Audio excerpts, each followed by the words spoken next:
Okay.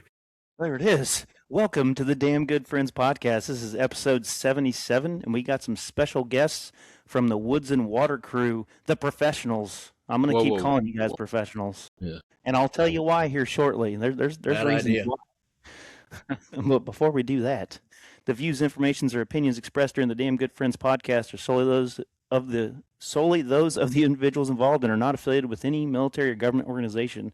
This podcast is not endorsed by, directly affiliated with, maintained, authorized, or sponsored by any branch of the military, the Department of War, or the U.S. government. The content provided is for general informational purposes only and does not constitute professional or legal advice. But you might want some advice from these guys. Let me tell you why I call you guys pros. Holy shit, we got another guy. Oh my gosh, it does exist. Is that Andy coming in? What's up, guys? Sasquatch. Did he just wake up? Who knows? Is he sending smoke signals? What is that? I don't know what he's I don't doing. know what SOS means. Does he even know he's on? I don't think he knows yet. He doesn't know it's live. I'm here. That's Oh, we're We're live, live? Andy. Welcome to the podcast, brother. Screw it, we'll do it live. What's up, guys? So What's up, dude? the reason that I call you guys professionals is because really when I'm going on my long-ass drives like I always do now, it's either you guys or Working Class Bowhunter that I listen to, and I learn a lot of shit from you guys. So Don't know how, but we'll take no, it. seriously, like it's all you guys- bullshit. A lot of Honestly, what not to do.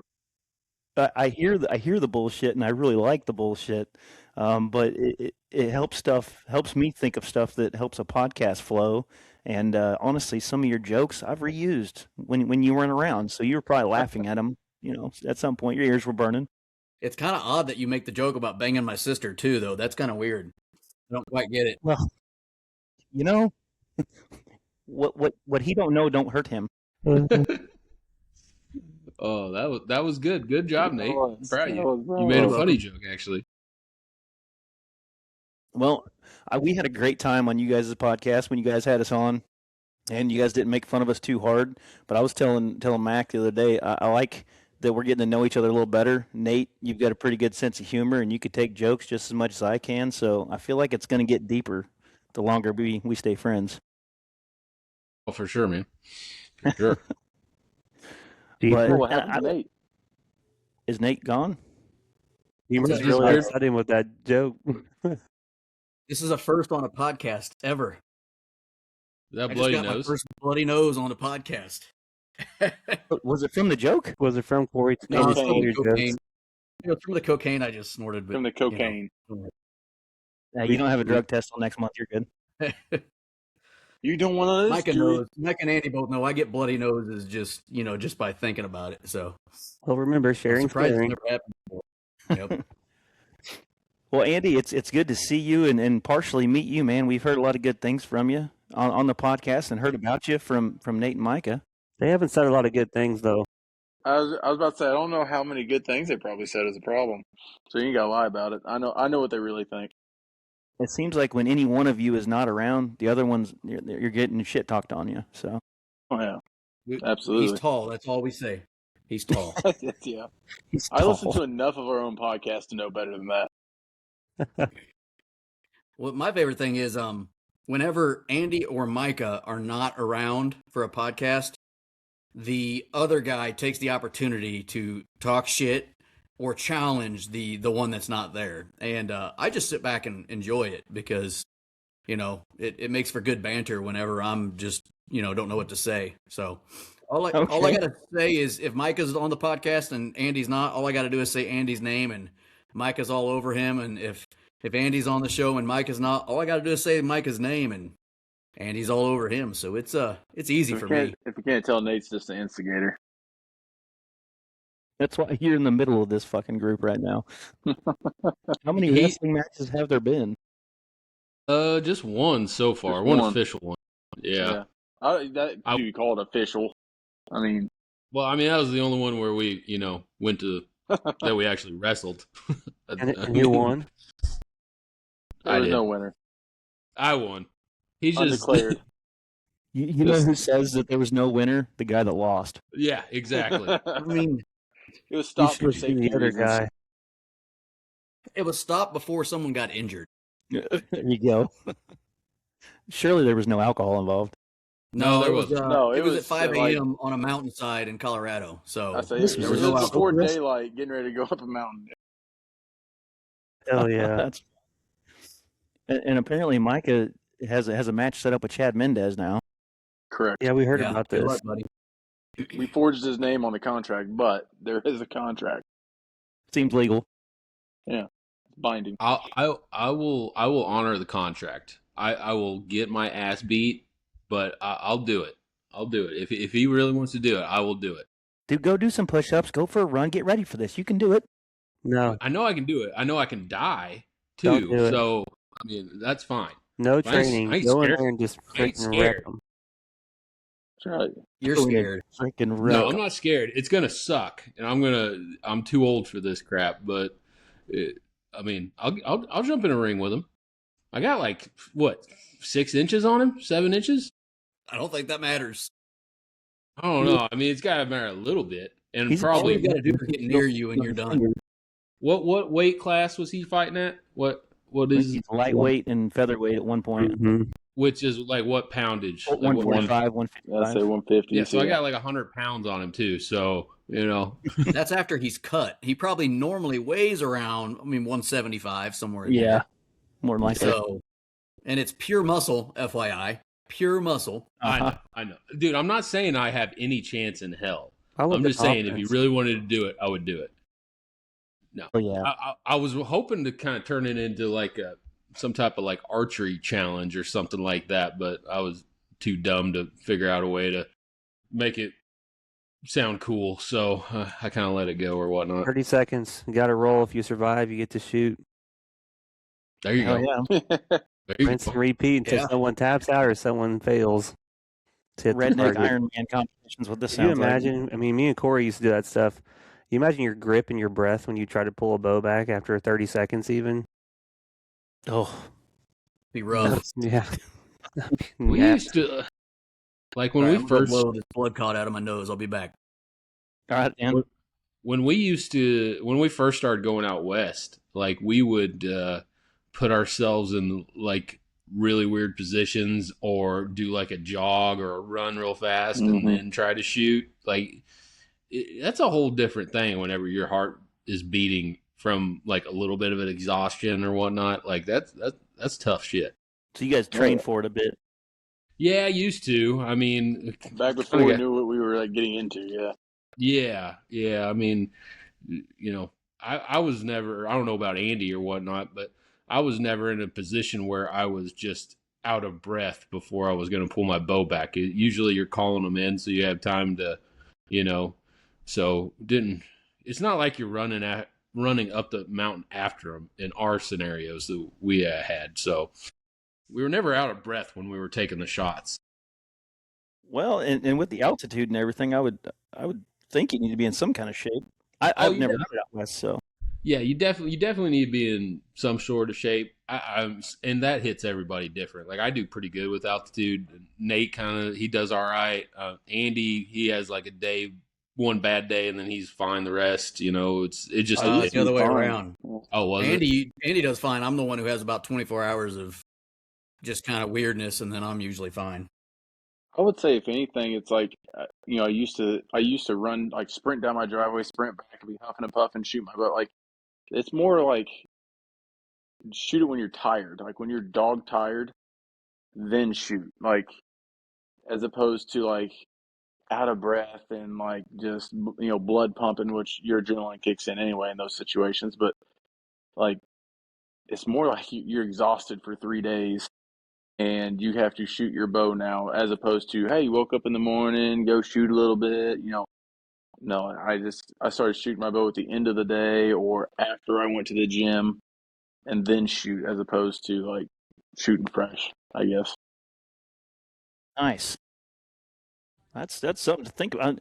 Some of the guys that we shoot guns with, we host our shootout competition every year, which you guys are invited to. They always tell us like he'll do like 10 burpees and then he'll jump up and try to do like a long range shot on something, or I he'll don't even do think I could do 10 burpees. Right. But he'll get his heart rate. He'll do some jumping jacks or whatever, and then he'll pull his pistol out and try to successfully hit some targets and whatnot. And he's pretty damn good. His name's Drew Nyer. He's been on our podcast a couple times, but I think there's something to be said about that, not just for like combat situations, but extreme hunting. You know, how often do you guys go out west? Once. I mean, I've Used been to be going once a annually. year. Yeah. Yeah, that's For how something long? me and Mac haven't got to do yet. But How many years This have will you be done that? I- Go my ahead. 12th year, I think. dang, it? man, It started with cool. my dad. My dad's went for like 30 something years, and now he's slowly starting to retire from it. So I don't know. It's changing over the years. Like it's just evolved from there, I guess. It's usually about 10 days long. I mean, the entire trip. So, that could include travel, that sort of stuff. But I would say hunting wise, about 5 to 7 days. Just depends on like weather and if the hunting's bad. Like there's been a few years where we packed up a day early because, we hadn't seen an animal in 3 days or everybody was tired, whatever else. Yeah. So it's somewhere around there. What's you guys' go-to state? Unfortunately, Colorado. Ah, okay. Why you say unfortunately? It's nothing against Colorado, but I think the guys would agree that looking back, we wish we might have done stuff a little bit different. And you got to kind of talk out of both sides of your mouth because if we would have done stuff different, then the dads might have not been included anymore. So it's hard to say what would have worked.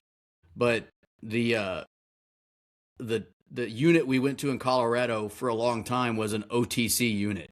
So you could just show up, buy a tag at the co-op, and then, go. Well, when Colorado started switching stuff over to draw, and I don't even know is the entire state draw only now, but I think we all would agree we wish we'd have been buying points every year and maybe buying points in other states at the same time, because what happened was we kind of the hunting in that unit got a little worse, and then when they switched it to draw only, that actually might have made it even worse for a while as far as the number of people there. And so just as a group, we were putting the percentages of success really against ourselves going out to that specific spot without having like a backup plan, I guess you'd call it.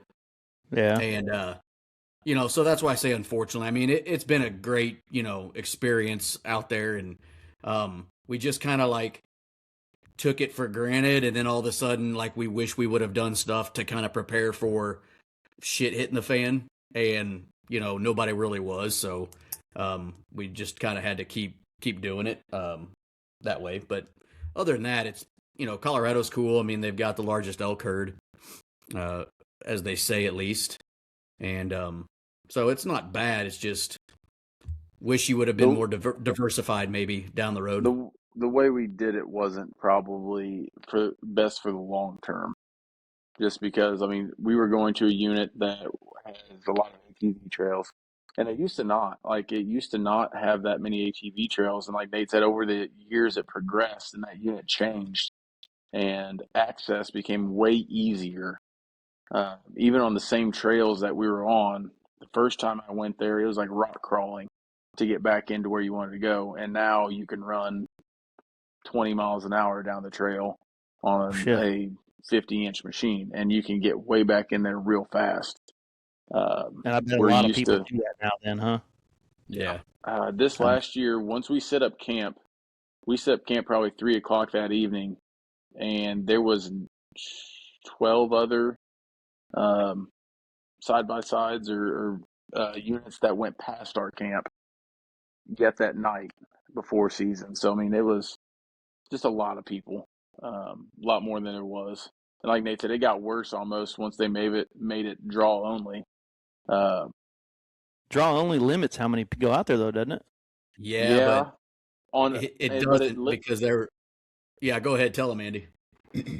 It does, but it does for every unit. So some units limited more than others, and the ones that were originally OTC units, had a ample amount of tags to where even if we didn't draw for it, we could have still drove out there and bought a leftover tag. There were so many. There was 1,600 tags, I think, in that one unit that we were in, or something like that. Damn. I've only found And one other place that there was more tags, but it had 3 times the area for hunting in that other place. 1,600 per unit. It seems like a lot to me, but I like I said, Well, we that's never just even that put one unit. out there. Yeah, That's just that unit. I mean, was we a were steal. hunting. It was. I mean, and we weren't hunting a small unit. It was a decent sized unit, but Yeah. I mean, Do you still, feel there like was a lot of people people. bunched up in certain areas though because of scouting and whatnot? I guess. Well, scouting, and you're limited because, like, say part of the unit is urban, like there's a town or something. Part of the unit might not be the right terrain. We were going early in September, so a lot of them were not hunting the lower parts of the unit. They're all consolidated to the upper parts. So, there's a lot of, that got consolidated to where the elk should be, I guess. Right. Big land gets small real fast, oddly Yeah. enough. And like, it's weird to say this. I've ran into more people in Colorado than I ever have here and public land. On public land. Yeah. And Oh. I mean, Andy and them tell a funny story about this guy that they ran into last year or the year before, I can't remember, where and it's just like you feel like you're in the middle of nowhere, and then all of a sudden there's a dude. And we've been Doug flutied, and we've Doug flutied people, and you never feel like you would be, you see other ATVs, you see other people on the trails, but then when you get into the dark timber, you're like, man, this is massive. Like, there's no way I'm going to run into somebody. Right. And then you do. And you're like, oh, There's hello. a guy shitting over there. That's always going to be my problem. They I- do I shit in watch- the woods. they do. I love watching. Obviously, I watch all kinds of hunting shows on YouTube and whatnot, and seeing the guys on there hunting out there. And when they run into somebody, it normally surprises them. And I just always assume they're way the fuck back there, like 5, 6, 7, 8 miles or something like that. They probably are. but- yeah. And other people are too. Right. So, yeah. But not yeah, all. Are there some units where you cannot take UTVs back though? Yeah. I thought yeah, definitely. okay. Yeah. Yeah. We're- And I think that's what Andy and me are kind of talking about. It's like, and once again, we were playing with a little bit of a fine line because, my father-in-law and his dad were going out. Mhm. And if we all of a sudden switched the way we were hunting to, let's say, a unit where you had to hike 10 miles and then have a small pack camp every night, they weren't going to get to go with us anymore because they can't do that anymore. And so, like, it was a little bit of a, like, it's hard to figure out what's best. But what we probably should have done is, while we still got Andy's dad and my father-in-law with us, we should have been buying points for units we would have wanted to go to once they decided to hang it up. We should have been kind of, ready for that. Because my father-in-law hung it up a little earlier.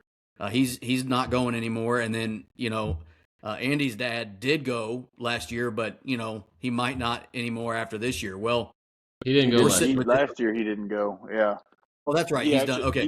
He bought a tag, was ready to That's go, and then he had some leg issues there in the last week before, and figured probably wasn't best to be on the side of a mountain with some health issues. And Yeah. this year So- you're sitting there and, now both of our dads are not going anymore, but yet we're sitting here with 2 points. We can't draw anything worth a shit, in that area. So you're kind of forced to go back to where because at least you know it, and at least you're giving yourself that chance. Right. So that's what I talk about. And like I said, we did a bad job of buying points other places. I you hunted buying points Wyoming now? a few years ago. Huh? Are you buying points now annually? Well, we were. I mean, I went to Wyoming with 3 points a couple of years ago. Stupidly, like, we weren't putting in for New Mexico, which is a pure draw every year. We are now, but stuff like that, like Arizona. We should have been putting in for Arizona when we were 20 years old if we wanted to get that place. But, we waited till we were in our mid-30s and, hopefully we can still walk by the time you draw that state, right? So it's just stuff like that, we took it for granted that it was just always going to be that way. The first few years that I went, right before I went with Andy, the first year Micah went, like it was good until it wasn't. And then you're like, oh, damn it. What are we going to do? Dude, I'm falling in line with what you're saying there. Like growing up, me and my dad always talked shit about going out west and going hunting. I didn't even know what preference points were. I don't know if my dad ever even researched it, but never bought any when I was younger. I just started buying them, I think, 3 or 4 years ago. I've got some antelope and mule deer and elk in Wyoming, and I think I have 4 elk points in Colorado. I've only put in for tags a few times and just haven't gotten drawn. I think I'm putting in some bigger, better units, but I don't know. Now it's all I'm not changing. Yeah, in 2028, it's going to, what is it, only 50% draw in Colorado? It's going to 50%, what do you want to call it, preference points, top-down points-wise, and then 50% to a weighted Lottery. draw. Weighted. So for every point you have is one entry into that lottery, per se. So if you have 4 points, you get 4 entries into the draw for 50% of the tags in that unit. Does that that's hurt what or help sucks. us? It's going to hurt. And that's what sucks is it's it's split. the same, like Wyoming did something similar, 2 years ago, Andy, where they made it basically a little bit harder for the out-of-stater to draw. And so if you think about it from the out-of-stater's perspective, like you're dropping $700. Some of these states take your money up front before the draw, right? So like New Mexico, you pay for the tag up front, and then if you don't draw, you get everything reimbursed except for, your basic hunting fee, about $100 maybe somewhere. Like it's $104. Yeah. So you think about it, these states all take your money up front, and then you don't draw. Okay. So let's just for argument's sake, it's $100 a year. And you've been putting in for, let's say, Wyoming for 5 years, saving up. You've dropped a minimum of $500 just for the opportunity to draw the unit you want, and then they switch shit up. Buck. Yep. That's damn. It's kind of discouraging, to be honest with you. And, I don't know what the answer is. I'm not trying to, figure that out. But, that's what I feel like they all need to go to New Mexico, like the way New Mexico does. Just make it all a complete draw, just straight lottery. That way, because it's too complicated for most people, anyways. I mean, it's a pain in the ass to keep track. Kind of track each state. Yeah, I don't know what I did wrong this year because, like I told you, Nate, I'm kind of a fucktard sometimes. I could not figure out how to get my damn preference point in Colorado this year. It kept telling me there was an error and I needed to purchase something else, and I had my shit in there. And yesterday was the last day, wasn't it? Yeah. So I will tell you this about Colorado. You need to call them. They're usually really easy to help. Like they're very helpful. Yeah. I'll give them that. Like when I call, to get help, they'll walk you through it. But I don't know, like I agree with Micah and Andy, I don't know how you feel about it, but if every state was just like New Mexico where it's just straight lottery, dude, I'd probably put in for every single one that I wanted to hunt because I know that there's a chance I get it. If not, I just donated $100 to that state. And I move on and I can do it again the next year. Your odds, think about it. If you put in for, let's say, 5 states that way every year, and your percentage point of drawing is, let's say, 2%, because it's not great. Right. I put, like, when we put in for New Mexico, we're putting in for good units. But the law of averages would say you're going to draw one of those states. Some point. At some point. I think. And probably, different ones each time. I mean, I'd rather do that, but I'm no smart man. I think they should make it a weighted lottery. So what do you mean by that? If you didn't draw, so let's say it's all a lottery, and if you didn't draw the previous year, let's say you get a point. Well, then the next year you get 2 entries into that lottery. If you don't draw that, then you get 3 the next year. and it's increase your odds of drawing if you're not being successful at getting chosen that way eventually. Yeah. You'd have a Well, better Andy, I'm chance. voting you onto the conservation board then, because I want that to happen. And it's still a lottery. It's just it's kind of like the point system, but not so freaking like every unit has, you got to do this for this unit and this for that unit. You put in for the units you want, and you get put into a pool with other people that put in for that unit, Mm-hmm. and they draw it. Yep. I don't. But That'd be I freaking don't know cool. these boards. States like Colorado, Wyoming, other places. Let me ask I you think this though: this may happen now, even with the way it is. What if you what do you do if you get drawn in 2 different states for elk? Time to go hunting. You got 2 tags, bro. Well, Yeah. but the seasons are about the same time, aren't they? They You're are. gonna go, Yeah, So but try here, you don't get one. Just try the end of the season in the other state.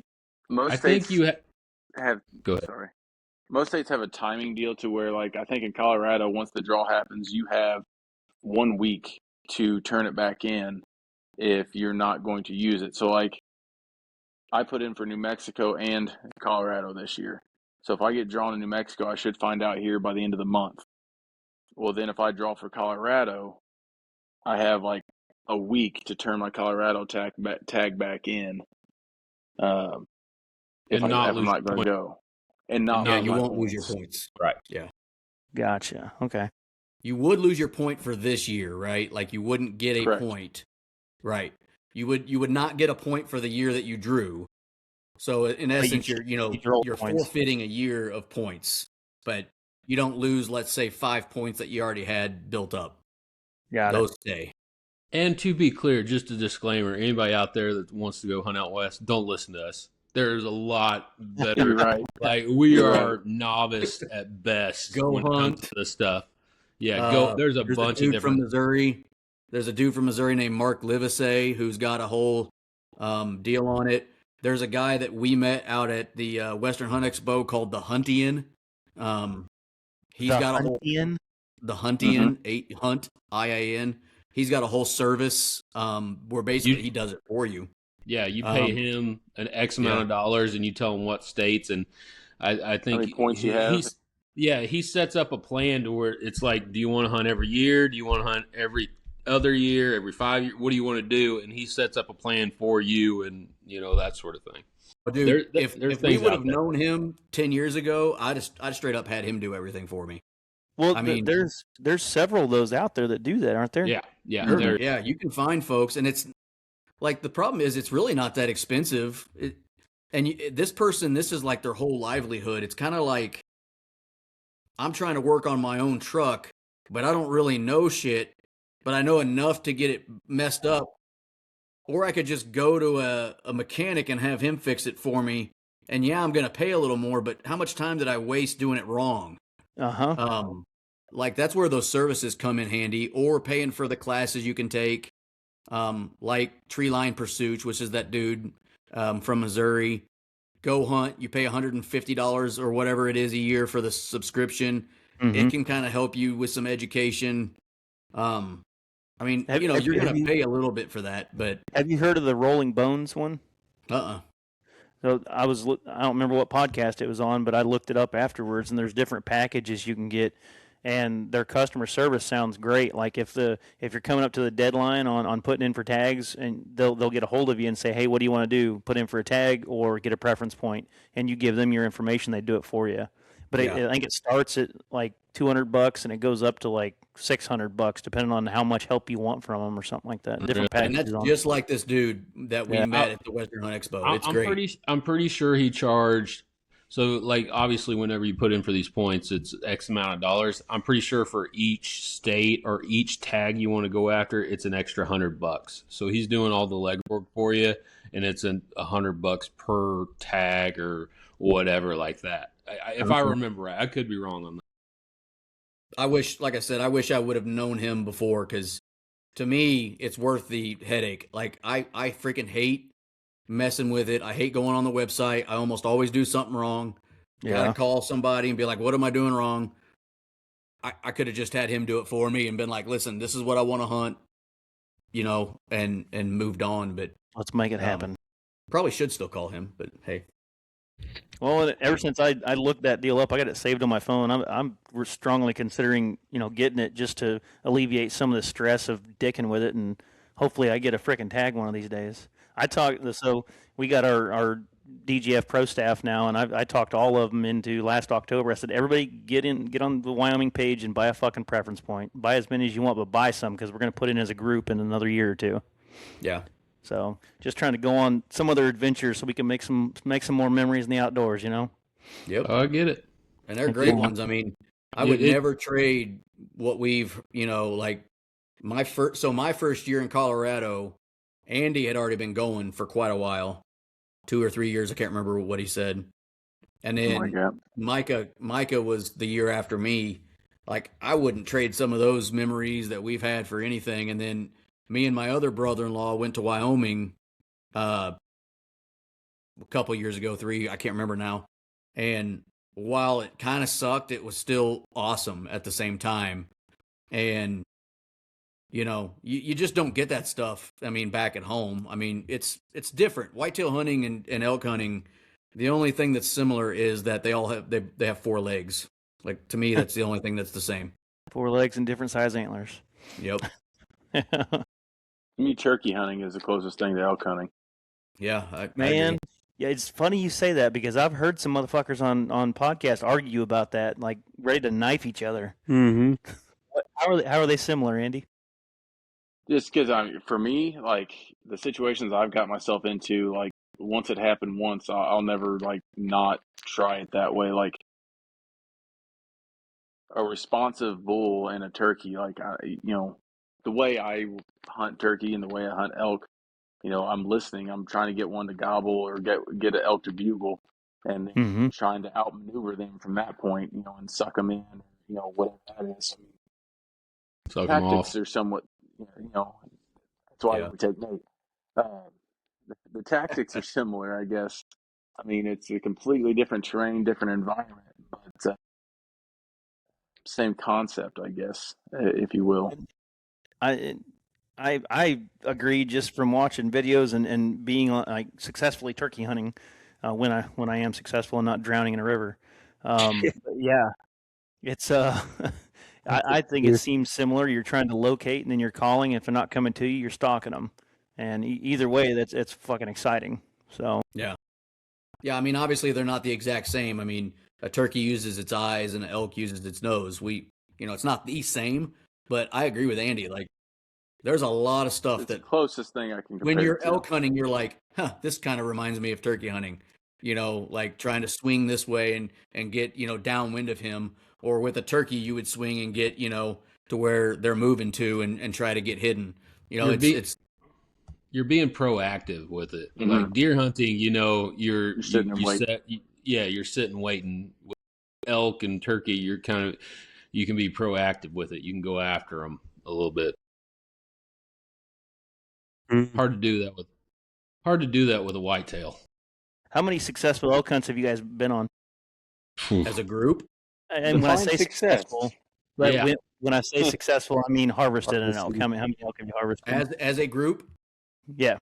I'd say probably, let's see, 1, 2, 3. We killed the mule deer that other year. So 4 out of the last, let's say, 8 years, 9 years? I don't know. All half. archery or rifle too? No, all archery. All archery. Fantastic. How many crossbows you guys carry? 0. We leave the purse at home. Hell yeah. I don't think you can you use a crossbow in Colorado for archery season? I don't know. I'm pretty sure you gotta be doctor approved. The way it should be. What? To be fair, it seems like our group usually gets a chance. Like there's one opportunity each trip to harvest something, and it's whether or not you fuck it up. And so far, I've fucked up all mine. So, oh man, yeah. Well, that's pretty common for us. I mean, you think about all the things that have to go right. Like, man, it seems like a lot of times there's one little thing that goes wrong. Like the elk took an extra step last year when Andy was letting the arrow go. or the bull saw me and Micah the couple years before that, before we let off. Micah, didn't you shoot one in the ass 2 years ago? No, I shot it high. High, yeah. So Yeah. it's like these little tiny things that just one little thing goes wrong, and it just ruins the whole thing. And not that it's always gone wrong for us. I mean, we've killed 3 elk, a mule deer. It's not all been horrible, but for every one that we've killed, we've also been like really close or fucked up one that we let an arrow on. It's just kind of like, yep. And it really sucks, I will say, because like Andy, last year, I think, were you the one that shot the one back? No, Like man. what sucks about that is when that happens, you almost know there was my shot. Like you almost know Oh, yeah. you're not going to get another one It's not that gonna trip. happen again. Yeah. So it's almost like I'm okay, let's go home. Fuck it. We're done. That was it. That's typically when I would just try to go back to camp and figure out who had a bottle of whiskey in their bag. I'm guessing that happened. Uh-huh. Some Rittenhouse, right guys? That's right. That's right. 100 proof. Now we know. Having one little thing go wrong would have been better than all the things that went wrong for my deer season last year. Good Lord. Oh. Have you Neighbor guys that heard the wasn't- whiskey story? Huh? Have you heard the whiskey story? Is this Micah's whiskey? Yeah. The Rittenhouse. Where he where he puked on live podcast. Yeah, okay. I think you told us on your podcast about it. All right, there we go. You guys are recording in the mountains, and Yeah. he let loose. He He did. came right back to it, though, didn't you, Micah? Oh He yeah, I puked came around like- right back. I shouldn't have. I should have went to bed right then. I mean, but you weren't really involved after that. You were just yeah, sitting there. I was. I We were was concerned done. he was going into the fire. Yeah, That's it that's was a that's bad a deal. fucking warrior, though, man. Good job. Dude, drinking in altitude, there's a difference, boys. So whenever you do draw that tag, pace yourself. Pace Okay. yourself. And also, it's you serious. probably shouldn't have a guy that has no idea about anything with alcohol go buy the alcohol. Because I just handed the lady $100 and I'm like, they want whiskey. They said no tequila, no vodka, whiskey or bourbon. I think, Andy, you told me one of those two. And she's like, oh, these two. I'm like, okay. Come to find out, 100 proof. No big deal. Really put him down, huh? Yeah. Well, hey, if you could have a damn good time like that, throw up and come back to the podcast, I would relate that to every time we go on a deep sea fishing trip. I get really fucking seasick, Ugh. and Oh, I yeah. will reel in some big ass tuna while I'm throwing up. I don't give a shit because it's fun. Ugh. It's true. I There bet you that's go. a good. I can't believe Mac doesn't have any videos of me and Brian and Uncle Stan throwing up while you and fucking Cody were just drinking beer on the back of the boat like nothing was No, I wrong. tried to be respectful. That seemed like it really hurt. Y'all were in a bunch of pain. I don't give a shit. Next year when we go to Panama, you better video me throwing And up. you were Do purple. you take some Dramamine or anything before going? I do. So we went to Key West one year, and I think I did it right there because I took a Dramamine the night before, and I took 2 in the morning. And I was a little drowsy, but I stayed up, and we caught a bunch of fish. Mhm. But the other times that I've taken the Dramamine, I didn't take it the night before, and I think I only took 1 pill. I think I need a bunch of it in my system to get me cleared of it. But Just start microdosing like the week prior. yeah, I might do that. Have you guys ever been motion sick like that? No. All my family's from the East Coast. There for quite a while, we would go out and we made a point to go out deep sea fishing every year. And I did great until one year we got, and it was some bad weather. And I don't know how high, I don't know what they call it, but they were like 6 to 8 foot waves that we were constantly hitting. Yeah. And that tore me up on the way out. But once we were sitting, and we were just sitting there fishing, and we were just going up and down, I was fine. But the boat ride in, I was messed up. Got there, we were fine, and on the way back, I was fine. But once we got set, then my brother, he was fine all the way out there, and then we started fishing. He's like, I can't do this no more, and he started throwing up. Yeah, it hits everybody a terrible different. fucking feeling. It hurts. It It's sucks. awful. But it's a great Yeah. ab workout, and as long as you're having fun, fucking keep going. Oh yeah, yeah. I wouldn't have fun. It I looks load up on Dramamine. I've never actually got seasick, but I load up on it every time just Yeah. because I'm like, dude, because I would be that dude. Micah knows this. I would ruin all the fun. I'd be like, "No, I'm leaving. This is freaking stupid. Get me right out of here." If Sounds about Nate right. if Nate is in any type of discomfort, he is the biggest Done. he's the biggest pussy, pain in the ass to be around. It's like, dude, just shut up and deal with Negative Nancy, So man. with it. it. Yeah, he can't These guys handle are any full- type These of guys are discomfort. full of shit. I feel a Corey, wrestling match. his uncle Stan went with us on that trip when we were in Venice, and we went off like 5 miles, and we were catching bait by this oil rig, and he's already losing it. And so we catch bait for like an hour, and the captain says, "All right, boys, sit down. These beanbag chairs is about a 2.5 hour ride out, and we'll be where we're gonna get to." And he said, Oh, "You geez. mean we're not fishing yet?"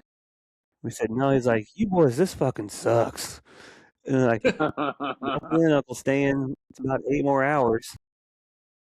That poor old That's boy. crazy. Boy. He almost flew up out of the boat. He was sitting facing me in a bag chair, and we're doing 60 across the ocean in 4 or 5 foot wakes. And I mean, when we were hitting a wake, you'd hear him throttle down, and we'd shoot up out of the water, and he'd fucking pin it, and just you'd blast on again. And Uncle Stan went to throw up at one point, and he came towards me to go to the back of the boat, and that dude punched it, and Stan went straight up out the back. And I reached Oh, up and grabbed him no. by his belt with my left hand and just slammed him down to the boat. And he just looked at me and said, "Thanks, Mac," and then just kept throwing up over the edge of the boat. Oh. I Dude, mean, that that sounds dude's miserable. And he can't swim, so if he went in the water, he's dead. Oh, no. Oh no! Bless his heart. You guys Goddamn. ever go out to South Carolina and fish? I haven't been there yet. Not yet. Well, if you guys ever make it out there, my cousin, he's actually a captain out there. He does a little charter boat. So if you ever decide to make it out to the Charleston area, let me know and I can hook you guys up with him. What's it called? What's the charter called? Captain Caleb. So yeah, I don't know exactly what the boat is, but I know it's Captain Caleb. I think it's Okay. called Oh, your yeah. mom's house. Yeah. You Your mom's mom's house. Fuck. Oh Lord, have mercy. You know, I this list of shit that I wrote down doesn't make any sense now because we talked about western hunting and now we're talking about deep sea fishing. Fucking A. Usually, what happens with us? Yeah. Yep, It is. yep. I like the bullshit. Nothing stuff. related to Missouri you was called in us order. pros. I do need to throw out there though that episode 77 is brought to you by Movets Outdoors. Have you guys heard of Movets Outdoors? Oh yeah. No, never have. Absolutely. Goddamn, let me tell you a little bit about them. They get They're veterans great. in the Why don't you tell us outdoors about and them though? doing all Yeah, kinds of tell us great about 'em. therapy and getting veterans out hunting and fishing and loving every day, all that good Shameless plug. stuff. I don't know Is if we that? told you about our banquet, but we raised a bunch of money, and they're gonna build another hunting lodge for the veterans in one of their 6 regions that they have. Is it going to be in this region? Maybe Nice. it very well could be, because I I know- know there's I know no the lo- one there's that only they a just lodge in built, one region so far. It's not yours. No, I know where it is. Tony. It's in Tony Larswell, near where Tony lives. Mm-hmm. It's cool. We got pictures of it as they were building it, and those guys are great. It's a great organization, great fellas. We know 2 of them really well, Tony and Tim Worley. Tim Worley out in Real well. Warrenburg. Real well. One of the Marines. Yep, and He loves his Tim looks crayon. like one of the dudes. Like, have you ever met Tim? Oh yeah. Mm-hmm. Boy, Tim looks like a fella that, like, I won't say a cross word to the guy. Like, he looks like he might be able to hurt a lot of people. Dude, he looks super mean, doesn't he? But he's a fucking teddy bear. Nicest dude in the world. Yep. Yeah. Got Oh, yeah. 5 sons. His wife must be a saint. Has That to or be. he She's a hoot. Justine's her name. Yep. Dude, Great folks. his wife, I think Matt Moore's wife and Tony's wife were all at our banquet, and me and him were running around like chickens with our head cut off, and these 3 girls keep walking around. What do you guys need help with? And we were like, I don't fucking know. And finally, they were like, look, we know how to do this shit. We're gonna set some stuff up for you. And their wives were all over the place setting up our raffles and all our giveaways and all that It was shit. awesome. So, hell of a big team That effort. sounds about right. Yep, hell yeah, they ran the show. I think Tony, Matt, and Tim just kind of sat around. They didn't help them sons of bitches. Tell them I said As that. It was a banquet. They were there for fun, man. Oh yeah, we had a fucking blast. So, all right, we talked way too heavy about the Western hunt. I want to do that, and we could probably learn more about it from you amateurs. But What, Andy? Tell us some of your Give us a story, man. What story comes to mind when you think about hunting? What's one of your memories or one of your favorite things that you've done in the outdoors? Oh, gosh, Bring that's a something cool very to the table. broad. I know, Well, that's a but good start, we've Andy. got- Yeah, Yep. that's What's your favorite thing to hunt? I'd say right now probably coyotes. I'd say cow hunting and then whitetails. I mean, outside of like western hunting and stuff, but we get after coyotes pretty good, especially in the winter months. I've been slacking here lately. I think we all have got kind of busy with the springtime stuff, but Adult jobs and whatnot. exactly. I don't know. I mean, there's so many stories. It's just hard to pick like just one. I mean, I don't know where to. Well, I'm glad Tell you them I'm about glad that you time. said Tell them coyotes about that first time that you got gay in the woods. That was a good one. with the I don't want telling Sasquatch. people. Not me. I'm not worried about it. I'm not getting gay. Andy's not gay. His boyfriend is. Exactly. It's only gay if But you take it. What? I'm glad you said coyotes, though. You guys you guys are part of the reason that we've kind of started attempting coyote hunting more. All of my coyote hunting in the past has just been while I'm deer hunting. If I see a coyote, well, now I'm going to chase some fucking coyotes. The best I've done was 2 out of 5 dogs in a field while I was deer hunting. But we Ain't did bad. get to go on an official hunt with Silent Pursuit one time. And I guess you guys were hunting at the same time, not far from where we were. We were over by Higginsville. No, it somewhere. couldn't have been more than 15 minutes, probably. Yeah. Yeah. We probably heard your gunshots. No, you didn't. No, oh no, you're suppressed. Yeah, I'm not even sure we killed anything that night. Oh, or you weren't shooting. Got it. I think every gun we were One of the using was two. suppressed except mine. No, But you got to get that hunting- fixed. You got to get that fixed. I don't even know how. Tell me how. To get a suppressor? Yeah. Like there ain't nowhere. Off air, I'll tell you how to do it. It's simple. All right. Simple. Simple. Yeah. My 243 is so old. There's nowhere to screw one into it. I need to get it tapped or Yeah, whatever. you're gonna get a new gun, but Gotta yeah, get a that's new. fine. See, now you're talking about me spending a bunch of fucking money. That's easy. Dude, you can get a Ruger American Gen 2 for like $500. It's ready to shoot. You don't need to do anything to it, and then your suppressor, you're good to go. How much is a typical suppressor? Depends on which one, but like you could probably get one for $700, somewhere in there. Cost more. And now you don't have to pay the tax stamp anymore, Yep. which is $200. Yeah. Which you never should have had to in the first place. But Agreed. that's $200. I mean, I'd say all out the door, you could be suppressed with a brand new rifle for $1,500 or less Okay. total. All right. That's well, chump change put for some more Corey. money- Shit, man. He's buying one for me too, is what he said. I think That's what I not heard. fucking I true. heard him say You're that. not. that's what I heard. You're not my son. We have You- witnesses. Dude, you're like 40 years old tomorrow. You're not my son. You old bastard. Yep, it is true. Back to coyote hunting. So do you guys only coyote hunt in the winter months? No. Most of the time. I mean, that's the majority. Andy's really good about Andy's getting probably the better summer. about it than us. Yeah. Yeah.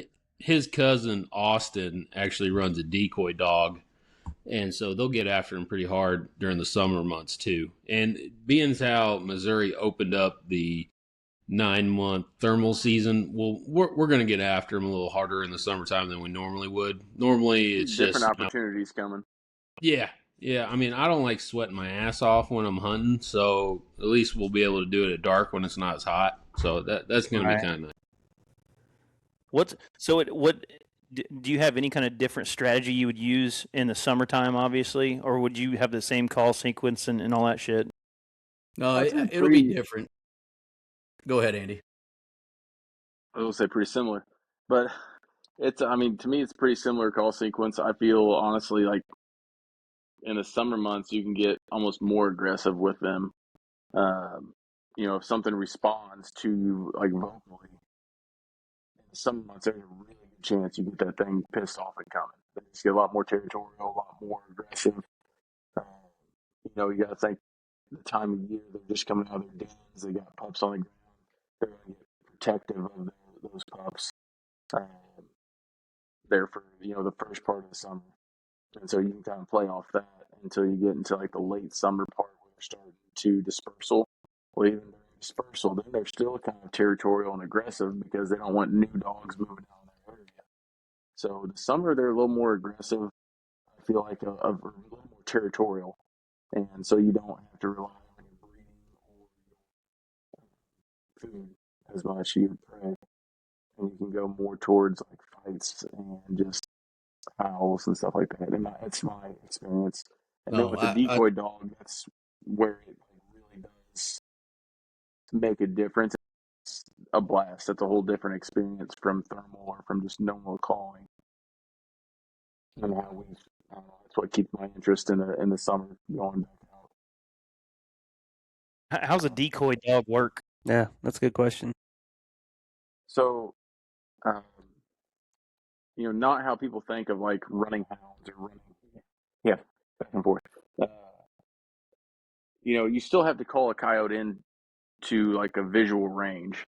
But my cousin's dog is, I mean, he trained it himself. I mean, it's impressive to watch and watch the dog work.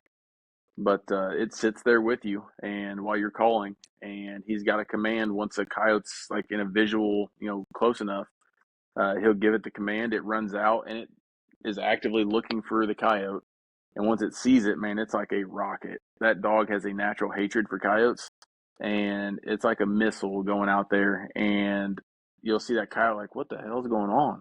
And about the time the dog gets close, the coyote takes off running, and the chase starts, and they'll run around for a while. Well, then his dog kind of gets tired or whatever, and he'll turn around and come back. And a lot of times, Austin he'll tone the dog back to us, and so he'll tone him back, and his dog will peel off, come back. Well, that coyote's like, hey, you're not just going to chase me and then leave me alone. Like, then he gets curious and it comes back. So they literally just start chasing each other, like dogs almost playing, but they're not. They're fighting, back and forth across the field. And a lot of times, you can get multiples coming in at a time. Not just one. So there's instances you get several coyotes in the field working that dog at the same time, and either eventually whenever you're kind of ready to shoot or whenever his dog is tired. There's been times his dog will just come and sit right in the middle between us, and like, all right, I'm done with these guys, shoot them, like it's over. And so he's, to my knowledge, I've been present when he has killed 3 coyotes with a 22 pistol under 20 yards. They'll be sitting there, they don't care that we're there, they want that dog that's with us, and they'll be sitting there screaming at him, trying to get that dog to come back out. And I've watched him take his pistol out of his holster and just right there with the little 22 suppressed pistol. Yeah. But we've had coyotes sitting out 50 yards howling at us. And you get situations, you have time to actually think about it. He's like, if that coyote howls again, I'm shooting him right in the mouth. I've watched him shoot one as it howls, just right back through the howl. It ended abruptly. Skull cap that dude. Talk about a money shot. Am I right? That's violent. Well, what kind of dog is it that he uses? He has it's called a Ladner blackmouth cur, and they're actually bred for coyote hunting, mountain lions, like a working dog, a working hunting dog, for more like a predator type game. I don't know. We got a buddy up in Pennsylvania. They run dogs to chase coyotes up there. Mm-hmm. Yeah. I don't know exactly. I haven't been on one of them hunts with them, but they chase the dogs, and they'll chase them till they're tired, I guess, and then they shoot them. But he's had And that's some really of his popular dogs, here as well. He's had some of his dogs get. I mean, there's too many coyotes there, and they get fucked up a little bit. But then the hunters get up close and they start shooting them. Yeah. But the decoy thing sounds way better than just chasing them. It's intense. It's really fun. I mean, it could last a minute. It could last, 5-6 minutes, depending on like how the dog is working those coyotes and stuff. But I know he's had a situation to where he has had 5 coyotes in one field, and he came away successful killing all 5 coyotes with one gun and his decoy dog. That's fucking awesome. So That he's sounds had like some an pretty awesome cool stuff. And of It course, just- you'll have those ones, and then there are some like, the coyote has to want to work, and so every yeah. once in a while, I mean, the coyote just dips and never comes back. Like it doesn't want to fight, it doesn't want to deal with the dog. So, I mean, it can go wrong too. But dude, some of the stuff he's got a YouTube channel. It's called Predatory Instincts. Some of the stuff he's been able to capture is just like, dear Lord, that's cool. Yeah. That's awesome. And so, and like Nate kind of alluded, like there's a good portion to where the decoy dog ruins hunts because you're right. You have to have the right coyote mentality. You have to call in a pissed off coyote. If you call in a submissive coyote, a lot of times they'll see his dog and they'll be gone. So there's sometimes where you probably lose opportunities by having the dog with you. But more often than not, it's been beneficial, it seems. Sounds fucking awesome. So I got a question for you, Mac. Give it. What the fuck was that? Did you just have a ghost go across your It was a screen? fly. I was watching it. Walk this whole edge, and I'm like, don't fucking do it. And then he went straight down across that camera. I was like, dude, he just had a ghost I walk was wondering behind. if y'all saw that. I was like, this motherfucking fly. Been fucking with Oh, the that camera APL this whole time. I've been over here trying to like wave my hand awkwardly off to the side. I wish Hey, I at had least my you didn't damn have to do assault it gun. before It's at my office. Otherwise, I'd have shot its ass. Bug assault's the best thing ever. You talking about that salt gun, the pump Yeah. gun, or whatever it is? Assault Yeah. shotgun works great. I had one in my office when me and Corey worked together in the same building. We used to, well, not we, they used to run around shooting each other with it. Good friend of ours, Roger Moss, used to shoot people all the time. There was He'd be like, salt "Hey, man, all over your where's your gun at?" I'm like, office. "It's right here." He's like, "I gotta shoot somebody. I'll be right back." For flies, dude. Shout out Roger Moss. God dang. He did a tattoo on Tim Russell on Tuesday. Yeah, it looks really good. I was gonna take off work and go You hang guys out are with in the him. market for a tattoo. He's a outstanding tattoo guy. Yeah. Hey, can he fix tattoos? Oh yeah. I got some bad tattoos. Can you fix them? Probably. Absolutely. Are they on your ass? No, I got a really big back piece that we were A all tramp 18. stamp? No, it's on top of The my butterfly. back, my shoulders and shit. It like comes up like a little tri-black and it goes all the way across. Hey, yeah, that can't be fixed, dude. You're Yeah. gonna live with that. Yeah. that's what I figured. Be a big old black I mean- blob on the back. At this Right. point, it's just like, I've had it long enough where I don't even notice it anymore. But whatever. I got one of those Yeah. too. I got it when I was 16, and we baled hay all summer, and I took my shirt off as soon as I got it, and it faded into one big. This looks like a block of ink on my back across my shoulder blades. I Yeah. still don't know I what didn't the put fuck that is. anything on it. Seriously, it looks like shit. And that's what terrifies me about tattoos right there is what was it, Micah? Like 10 years ago, I had one totally made. I paid for the design, I paid for the art, and then I canceled and I didn't go. Yeah. You had to pay for the At this design. point. Yeah, like he did the drawing for me. The artist did the drawing for me. He did sent the it to me. tinsel. Yeah, the tinsel work.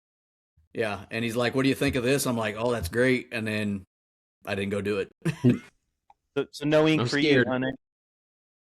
Huh? No ink for you then. No, I don't have any. I don't think No. Andy does either. Do you? No, I've been wanting one, and I kind of had an idea of what I wanted as well. And then my daughter just said, "Dad, you get a tattoo. I'm not going to snuggle with you." So, What the? That's pretty Dang. hurtful. what the hell? I guess you're not getting I this was like, tattoo. what? Yeah. So I What said, the well, hell what if might it's that like? do to you? So what if it's a real cool one? What if you think it's cool? She's like, I don't like them. She's like, I'm not going to snuggle with you if you get one. I guess it's out, man. At least until she just Hey, gives up spoke- on And me also- anyway. Like at this point, I'm in my 40s. Like, is it a midlife crisis if I go get one now? So I'm like, I'm just out at this point. I've missed my window. I feel like I so. don't know, man. Randy Couture didn't get one until he turned 50.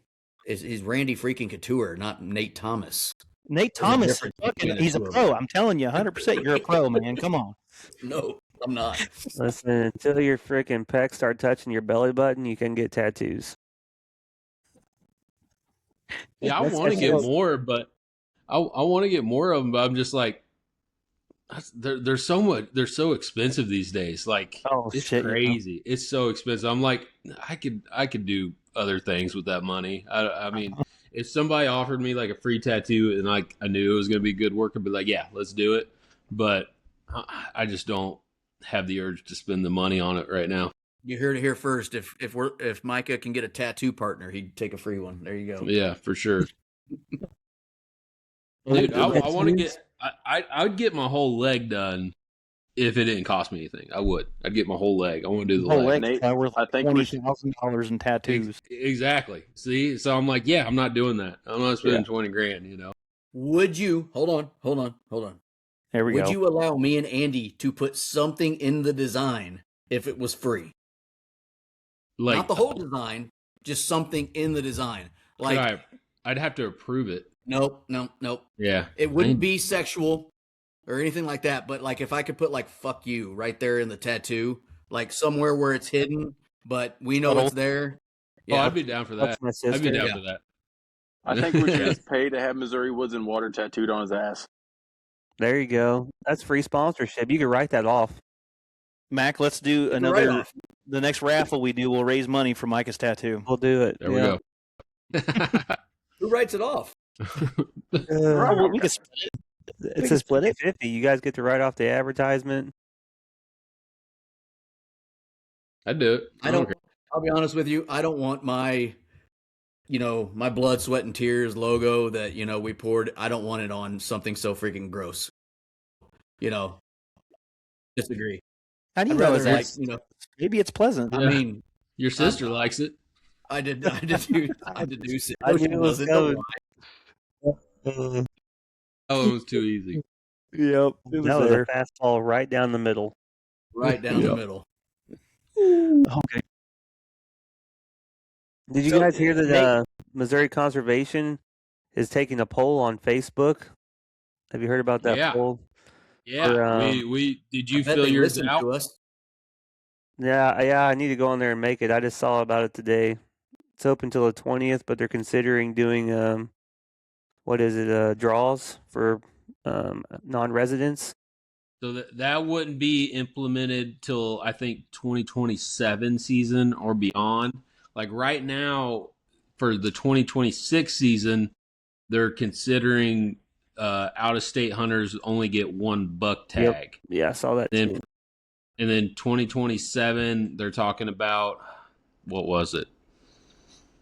It was potentially a draw state and something Had else. to buy a permit to hunt on public land. Yeah, that was it. Something like that. What So- what Facebook page is it just Missouri Department of I'm Conservation? sending you the link right now. Okay. Yeah, Micah, did Yeah. you tag us in that? Yeah, I sent it to you guys. I sent it to all my hunting buddies that I knew were on my side. So, I mean, I to be honest, I feel like it's going to have no problem. People are going to go for it. I mean, I don't see any residents being like, nope, that's a bad idea. Well, But maybe I'm wrong. I honestly don't know about that draw being a good idea because, from my understanding, they were talking about it being a draw to hunt on public land. It's For public, everyone? It doesn't change. It says public doesn't and change. or public and private, And- so they haven't decided. And or private. Or they haven't decided. So if it's just public, I could see where now, like, dude, hunting leases are already expensive. Well, now that's the only way you're going to get a guaranteed tag from out of state. See, I don't think Right. they'll do it that way, though. I have a hard time believing. I hope they don't. Well, they're raising the price too, so then you have to buy that. What did we just use the word? I lost it already. The permissions or whatever it was. Shit, I forgot The word. public land, yeah, the public land license or whatever it Well, is. maybe they have to buy something for just to hunt in general. I don't know how they'll word that, but I mean, it's funny that we brought it up because we talked a lot about this on the last podcast we did. Like we were one of the cheapest states in our Midwest, and like all the top whitetail states surround us. Like Cheapest if and we easiest to could, get. and it's the easiest and cheapest to go to. So No, it's not the eat. Like, it's guaranteed. There is no question that you'll get to hunt this state if you buy the tag. And then the tag is cheaper than Kansas, Iowa, Illinois, any of the good states that people would consider good. We didn't look at Kentucky and Tennessee, who are also up and comers for sure. But Kentucky's not too bad for out of state prices. It's not as high as Iowa, Illinois, or Kansas. But it's like, hey, like, I don't have a problem with out of staters. That's not what we're complaining about. It's just like, why does our state have to be the giant whore of the group? Who just, I mean, you know what I'm saying? It's like that friend that they're like, yep, she's the slut. Why do we always have to? Why are we the one that you can just walk in here, kill $2 and pay $210 or whatever it used to be? I don't have a problem with people coming here. That's not the problem. It's just, man, like, if these other states are going to do that to us, if I have to pay $700 and only get to draw Iowa once every 5 years, why do they get to just waltz in here for $200 and do whatever they want? You know, I agree. I'm just, it's about reciprocation, in my opinion. They said there was close to 42,000 out-of-state hunters in Missouri last year. Yeah, that was 9% of our total hunters. Yeah, Well, it like tripled in the last however many years. I read that same article. That's crazy. Well, and we've talked about it on our show before last year. Like, we have been looking for leases, and we had deals made or were looking at land like 5 to 6 different times, and every single time we got the lease taken out from under us by an out-of-stater sight unseen. And I got my family land taken out from underneath me from a Tennessee group. Yeah. I remember that one we were at, Micah, that I called the guy and I'm like, yep, we'll take it. And he's like, all right, when you get home, just send in the deposit. This is one of those like companies that do leasing. And we're like, sweet. Didn't he tell you And I get home, I'm like, or something? No, that was a different one. That was the one I wanted to go look at on Sunday. And then he let me know that somebody already got it from Arkansas. But this is one where we said yes. I drive home, can't find where to put it, and I call him. He's like, "Oh, a dude from Louisiana just took it from you. Sorry." So and I'm like, bro. It may be big picture that this draw would then maybe have caused Missourians to have a little more integrity within themselves to not undersell a fellow Missourian for an out-of-state lease, or at least say, "Hey, this cat's got first preference. I'm going to give him a 24-hour window to make it happen. If he doesn't, you're next up." See, but it's not the property owners that are doing it. It's the leasing companies. Right. That's what's shitty about it. Yeah, and I mean the leasing companies, they don't give a shit. I mean, they're nationwide a lot of times. I don't know of a state specific leasing company, but I don't pay that much attention either. I'm sure they're out there. Yeah. I mean, it's stupid. I mean, and I get it on the landowner side. They like, we don't hunt. This is a avenue that we can make some more money. Well, who's the highest bidder? Yeah, we'll take that. I get it on their side. No shade thrown towards them, but like it's rough out there for Missourians. It really is when it comes to trying to find a place to hunt. And a lot of these leasing companies now, we've noticed. We looked at another lease a couple of years ago, where they're doing a lease in seven day periods. Like you can't even lease the property for the entire year. They're offering, they're selling hunts. So a company's coming in, leasing up a bunch of ground, splitting it into smaller subsections, and then leasing individual hunts on it. Subleasing multiple hunts, subleasing multiple hunts within a season. And they're charging outrageous outfitter style prices. Yeah. Yeah, we went to, Andy told us about it. Andy, you might remember the one south of your house on the other side of the highway. I drove by it and I was like, yeah. So I called the leasing agent and he's like, I said, hey, we would like to lease it from you for the entire year. Like, what's that look like? And he said, I'm not doing those. We're selling 10-day hunts. I was like, I don't want 10. I want the whole thing. He's like, dude, I will make so much more money selling these 10-day hunts than I will leasing it to you for the year. And I don't remember if I'm not trying to, I don't know. It's mean probably, but I probably said something asshole-ish and then got off the phone with him. It's not you, it's me. Is that a moment right there? it's not me, it's you. It was one of those moments. And I guess I can't fault somebody for trying to make money. It's not what I'm doing. It's just like, it makes it harder for, hunter recruitment. I'm not saying that we need like all these more hunters in the woods, but I'm thinking about my sons. If my son wants to go out on his own and find somewhere to hunt, he's not going to be able to. And that's having a dad in the industry who maybe knows some people. Dude, I can't even find, like, it's hard for us to find stuff. You guys currently have a lease, don't you? We do. Yeah, we finally found one. By the way, it wasn't through one of those companies. It was through Andy. And good job, Andy. It was like, yeah, Andy got lucky finally. And like, even Andy, like, Andy's a farmer. He knows other guys. He even had a hard time finding a lease, And so I think about my 15-year-old when he turns 18, 21, and he's kind of out on his own. Where is he going to be able to hunt? And public land is obviously an option, but sometimes that's not so fun either. So, maybe the draw will kind of curtail some of the people that are just leasing up property from out of state because they can come here guaranteed every year, or even buying property from out of state. That was my thought, Nate, is if they're deterred or it's a lottery and there's not as many of them coming, maybe we'll have better opportunities to get a lease. Mm-hmm. Maybe. Yeah. So, and then the other one was south of my house.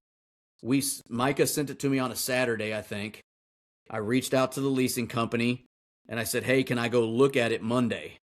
And he said, "Yep, I'll let the landowner know, park here." And I said, "I will let you know as soon as I'm done walking it, what we want to do." And Sunday night, I get an email, "Hey, I just leased it to a guy in Arkansas." And I replied to him. I said, "Dude, I'm not mad at you for, doing what your business. I understand a bird in the hand is worth more than two in the bush, but I live 10 minutes north of this property. I would have treated that property like it was my own. And I'm not saying the guy from Arkansas is not going to do that, but he lives 6 hours away. Like, I'm much more apt to treat this thing like mine because this is in my backyard. This is my community. And I just said, I wish you would have given me the chance to look at it 10 hours from now. But hey, you do you, and that was that. So, well, I think part of the problem is they don't want a long-term relationship because a lot of those leases are only, like, the contracts with landowners are good for, let's say, 1 or 2 years. And then after that, the landowner can renegotiate their own contracts. So they need 1 to 2 year leases and somebody to move on and that thing to get leased to somebody new. So they keep a contract going with them. But if the actual hunter establishes a relationship and it goes beyond that contract with them, they get cut out and it's all about the dollar.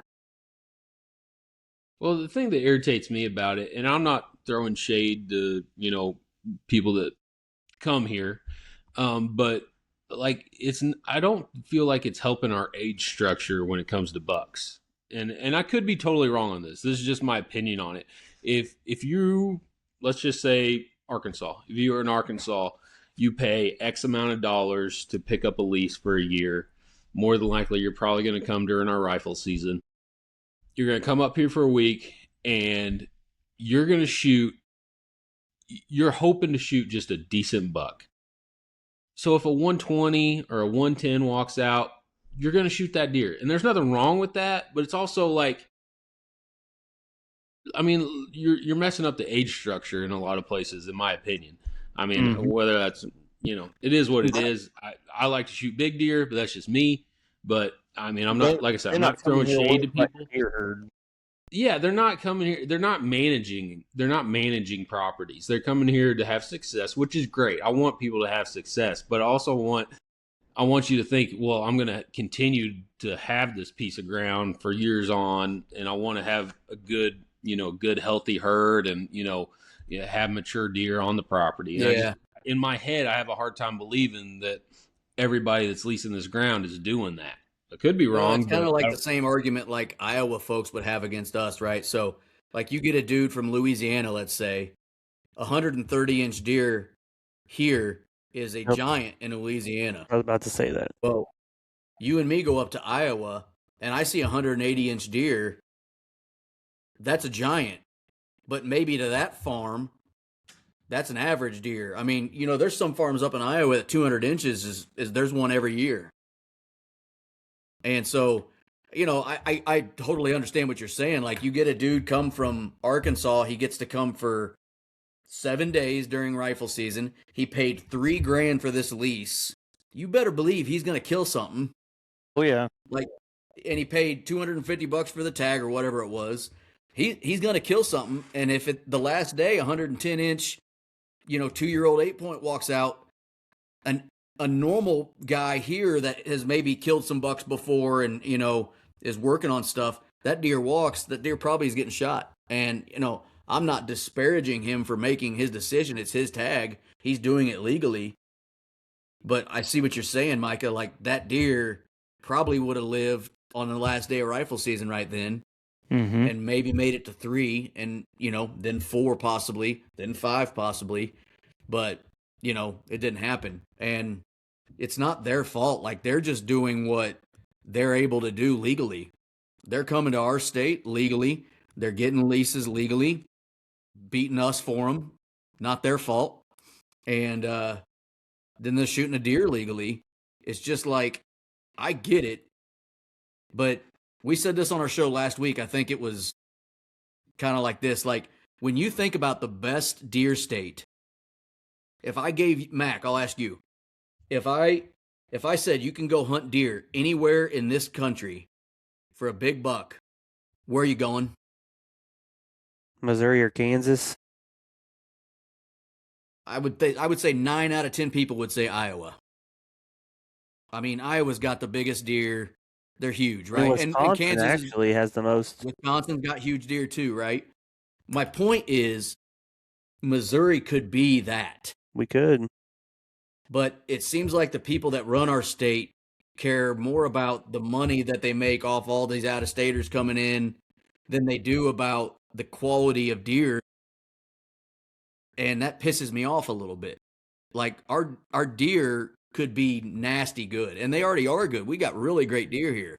Imagine if we just tried to grow the age structure a little bit instead of just. That's what I was going to hit on that too, Nate.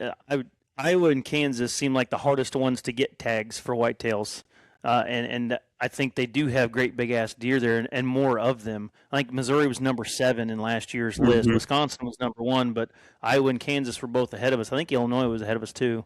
But yeah, Illinois always beats us. Yeah, Illinois. If we had some rules like we're this, I assume that's what's on this survey that they're wanting us to take on changing those laws. If we were able to get it there, I mean, don't you think that our population of B and C bucks would grow? No doubt. Yeah. Another thing, does Illinois have a rifle season during the rut? No. No, it's later. Does Kansas have a rifle season during the rut? No. Does Iowa have a rifle season period? No. There's a reason why they get so big. And listen, it's cool. Like, when my son killed his first deer ever during rifle season, that makes me happy. There's a lot of good reasons to have it where people have a better chance to shoot a deer. Mm-hmm. But, geez, I mean, we just decimate the deer during rifle season every year. And it's, good for us, I guess. But, if imagine if like it was 50% different, how many of those deer would make it to the next year and then the next year? 5% even. I mean, yeah. Just changing a few different things would make it a huge difference. Last year during our tournament, I was anticipating as soon as rifle season hit, like everyone was going to start killing all these big freaking deer, which there were some big ones killed in the tournament, but I was pretty proud of the group we had. We had 70 teams in it, and the majority of the bucks in the top 5 teams that won some shit was archery. I think the number 1 team had 1 rifle kill. The runner up had I think they were both rifle kills. They were later in the season, but then the next ones down, they were all archery kills, and that was pretty amazing, I thought. Yeah, and by the way, don't get us wrong. We break out the boomsticks pretty much every year. Oh, Oh, yeah. so do we. That's like we're gonna do what's legal, but you know, so I'm not complaining that people are using rifles. They're doing it during the time, but if you're gonna ask me my opinion on something, I'm gonna give it to you. For sure. I mean, that's what I would like to see rifle season moved out of the rut, just And to see. I'm not going to Just to pretend like see. I don't go grocery shopping with my rifle. So Yeah, for sure. You know, yeah, like yeah. just the tip, just to see what it's like, and move it to the first I'm week at of the December farm. for a few years. You sampling the tip? Is that what you're doing? No, is that what I heard? Just like what would hurt to move it to the first week of December for a few years just to see what it's like. Just try something different. And That would be freaking great in my opinion. So you guys took this survey already? not yet, but that reminded me to go into the link. Is Yeah. that something Yeah. that's in there? Moving seasons around? No, I don't know. they don't mention anything about the season, and that's never going to happen in Missouri. If it won't, there's too many, and I get it, but I have a hard time believing that the rifle season will ever change in Missouri. There's too many people that are die hard about it, and it won't happen. And that's Right. fine. It is what it is. But we can start making these little steps to kind of change other things. Micah, someone's sneaking up on you. Yeah, the wife and daughter finally got back from volleyball practice. Wow. Lovely. My wife and daughter. 10 o'clock? That's a long day. Yeah, 8:30 to 9:30 on a school night. Can you believe it? It is a school night, isn't it? Jeez. Well, I don't Yeah. want to close this down without asking you guys about turkey season, though. Does someone not turkey hunt in your group? Nate. Okay. Micah Two of doesn't us, either? three of us. Oh. Well, Andy was We're talking going about this turkey year hunt. though. Okay. Yeah, we're going this year. we're gonna go this year. Hell yeah. I like to hear that. Hope to Andy, see some tell pictures them you said. what's happening this year. Tell them what we're doing. Hey, this is your plan. I'm just tagging along. Well, so we've had a friend of the show. He's been on our show many a times. His name's Scott Wilper. He makes turkey calls. He's an amazing call maker. He's an amazing turkey hunter. He's killed birds all over the country.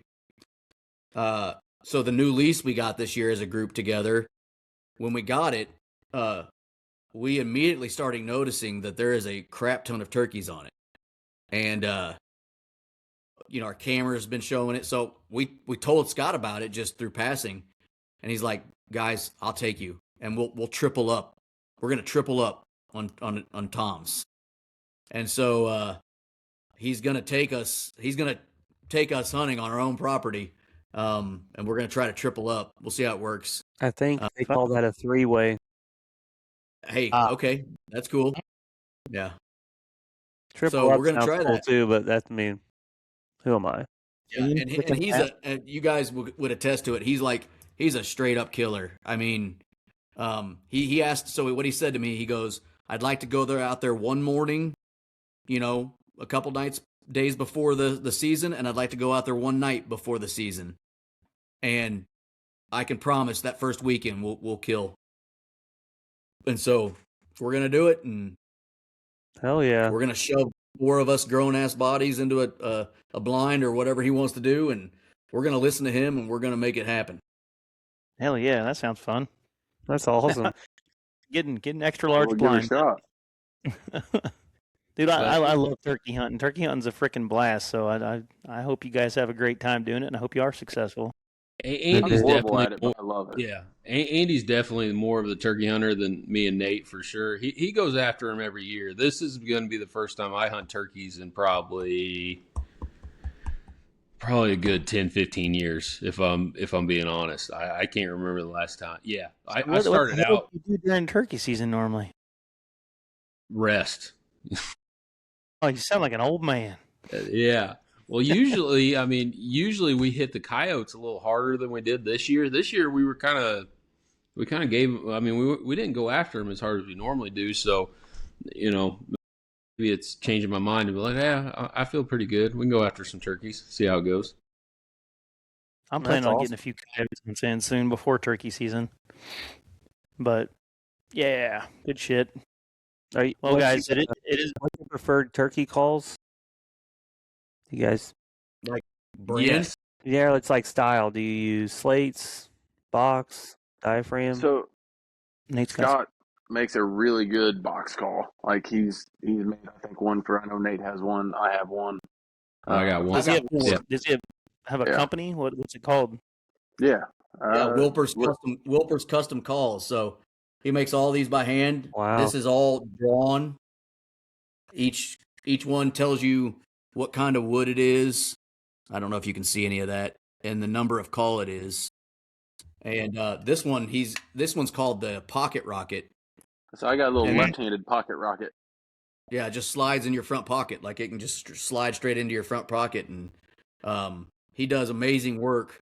Wilper's custom calls. All he's got, he's a good old boy. He doesn't do social media. He's got a Facebook page. Wilper's custom calls that his wife runs for him. And Where's he out of? He's out of Navy. I guess Well, technically it's Wellington, Missouri. Yeah. Well, But he's or Mayview maybe. But he's out of the Odessa, Higginsville area. And all you got to do is give him a call and he'll build you a beautiful deal. And so this one right here I'm actually holding, he made this in memory of one of my friends that passed away. So I don't really want to use this one too much, but yeah, he's got cool. big ones. He's got all kinds of cool stuff. And one of the best So- owl hooters you'll ever hear in your life. He does that. That sounds good. Probably sounds like shit on the show, but A little screechy. Wasn't bad. It's good though. He does the NWTF calling competition most years. I don't know if he did this last year or not, but and he did. usually Yeah, he places fairly high. he got his best place ever this year, I'm pretty sure. That's Nice. awesome. Yep. That's good shit. I think Mac should Good start people. doing diaphragm calls for the competitions. There you go. Boys, Well, I choke on it, I would make it in prison. I knew you were going to bring that up. I think I bring it up. Don't every worry. podcast You're not the now. only one. Nathan can't have anything big in his mouth either. I can't do diaphragm calls. I gag on them. I can't either. I do too. I can put nicotine and tobacco in my mouth, no problem. But you put one of them things in my mouth, I'm choking on it every day. That's why it turns like- me on. Elk hunting, I can't use diaphragms. I got to do external stuff. Yeah. It's a cross to bear, but Micah likes to make fun of me. You know, It I've happens. accepted it. I think it's pretty hilarious, honestly. I carry them around anyway, and every now and then I want to just throw one in just to fuck with Corey. So when we're hunting and ain't seeing shit, I'll try to pop one in and be like, you know, he's, God damn it, Mac. I'm like, sorry, bro. I tried. You know, Put that away. Back up. Yeah, we had some slate calls made, ECW Woodwork or whatever, Embry Woodworking. They made I us know. some slate calls, and 2FO calls. They made us some slate calls recently, and Nice. they all sound freaking great. But I'm looking forward to using them this year. for Another sure. one. So Hog Creek Outdoors, he's down in southern Missouri. He made this one for us. I bought some Um, calls from him just because you had some on your social media. Yeah. Yeah, He's down. His name is I can't remember his first name. Gosh darn it! But I don't Yeah. either, but I bought some deer calls from him. this obviously isn't slate. I don't know what this is, glass. I don't know what you Glass. call it. A glass, yeah. But yeah, I haven't even used it. It's too pretty. You can tell. Well, he's got the specific spot there you're supposed to use anyways. Yeah, he's got the spot for me to get it roughed up. It's pretty. That money shot spot. Yeah, he did that for us. Hell yeah. I like calls. I like turkeys. Well, guys, I don't want to keep you up too late. I know Mac got permission from his wife to stay up later tonight for this podcast, but I do want to guys. I do want to wrap us up with one thing though, real quick. I really would like to see you guys get a team together for our tournament this year. Sure. Yeah, yeah. That's the It's spirit, gonna boys. be freaking great.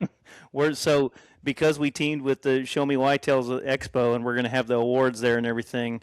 We're getting linked up with other outdoor stores, local and whatnot. But we're doing giveaways every month, starting this month. We're giving away 2 1-year subscriptions to Onyx, the premium package, along with some Tacticam cameras. I think next month we got some grizzly coolers and some dead meat broadheads, and then we're just more shit moving on. But Yeah. we're not going to announce it right away. But there's going to be a really big giveaway that's worth way more than your entry fee in the month of July leading up. But we'll be giving stuff away all the way up until September for it.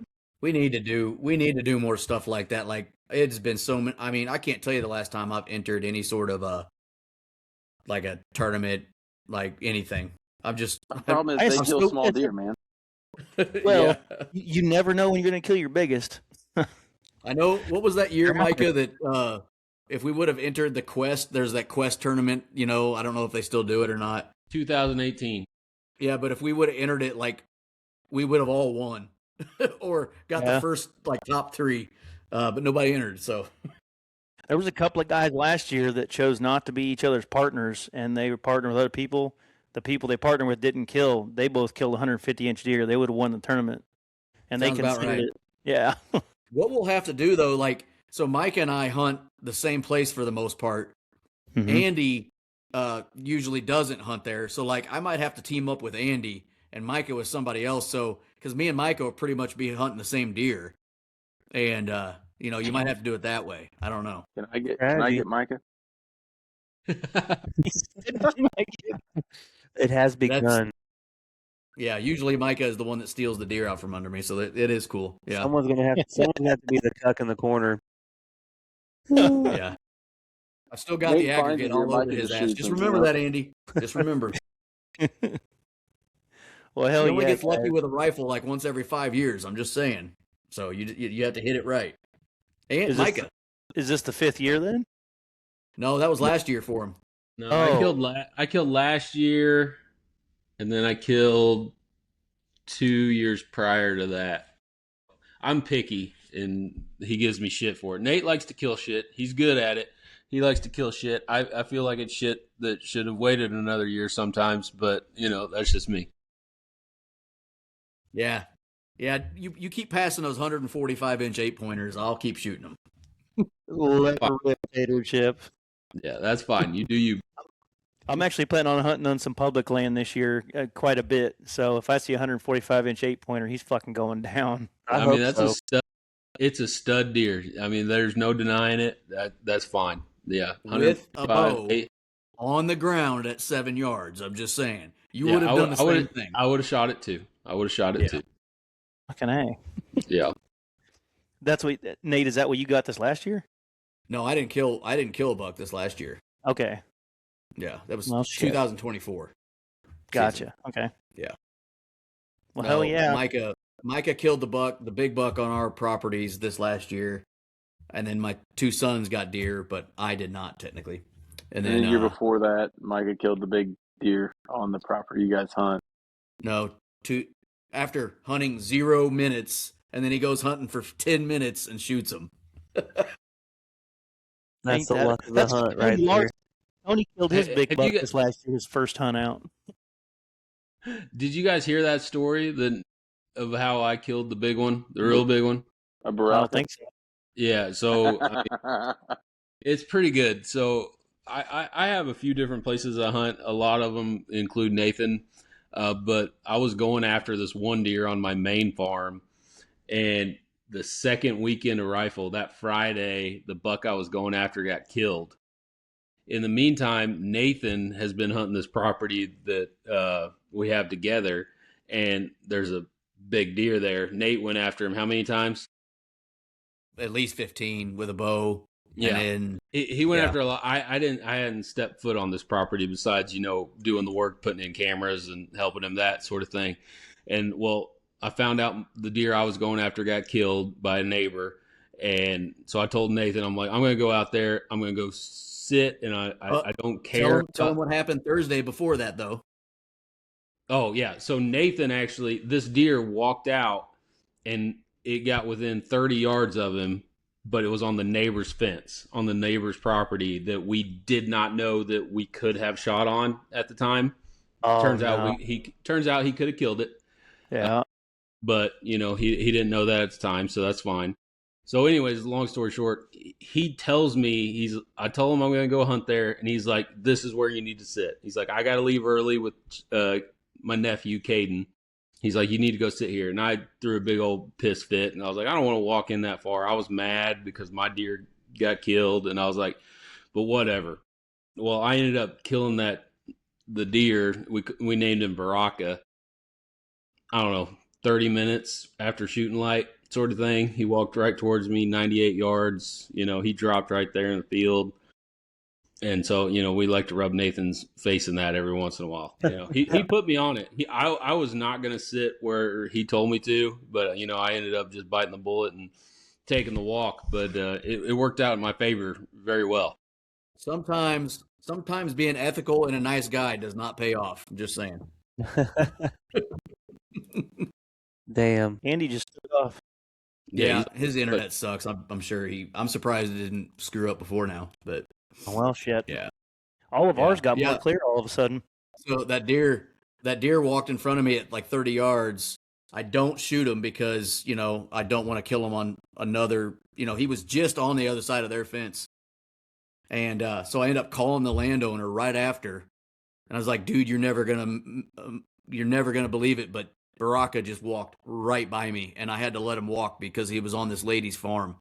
And he goes, do you want to get really pissed off? And I said, sure. He goes, she wouldn't have given two shits if you would have shot that deer. Oh, damn. That's first video deer, man. And that ended up being a 178-inch deer. So it was a big deer. Yeah. Damn. Well, congratulations, Micah. Yeah. He's right there. He's right over that way. I'm looking at him now. Oh, yeah. You get to enjoy him. Hell yeah.